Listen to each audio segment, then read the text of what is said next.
আজকে থাম্বনেল বা টাইটেল দেখে বন্ধুরা কি কনফিউজ হয়ে গেছো? কনফিউশনের কোনো কারণ নেই, আমি এখনই দূর করে দিচ্ছি। আজকে অঙ্ক শেখাতে আসিনি, কোনো অঙ্কের শর্টকাট ট্রিক্স বলতেও আসিনি, কোনো অঙ্কের ফর্মুলা শেখাবও না।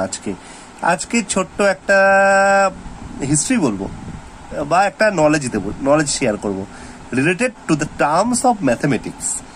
দেখো, ম্যাথামেটিক্সকে আমরা শর্টকাটে ম্যাথস বলি। তো অনেকে বলে ম্যাথসের একটা ফুল ফর্ম আছে।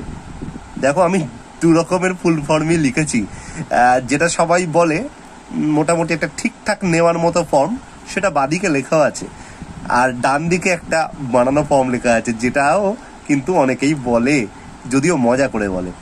বাদিকেটাকে একটু ডিসকাস করি। ম্যাথস, এম ফর মেমোরি, মানে স্মরণ শক্তি, স্মৃতিশক্তি। এ ফর অ্যাকিউরেসি, তুমি কতটা অ্যাকিউরেট, ঠিকঠাক। টি ফর ট্যালেন্ট, তোমার প্রতিভা কতটা। এইচ, কতটা হার্ডওয়ার্ক করতে পারো, কতটা লেবার দিতে পারো, পরিশ্রম করতে পারো।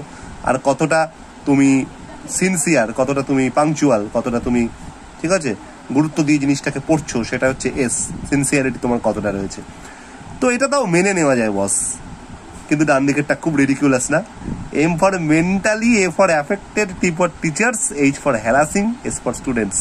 তার মানে মানসিকভাবে রোগগ্রস্ত মাস্টারমশাইরা ছাত্রদেরকে হ্যারাস করে, বিব্রত করে, সেটা নাকি ম্যাথসের ফুল ফর্ম।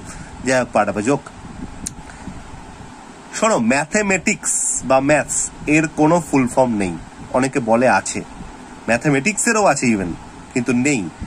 ম্যাথেমা বলে একটা গ্রিক ওয়ার্ড বা শব্দ আছে, তার মানে হলো পরিষ্কারভাবে নলেজ বা জ্ঞান। সেই ম্যাথেমা থেকেই ম্যাথমেটিক্স, শর্টকাটে ম্যাথস কথাটা এসেছে।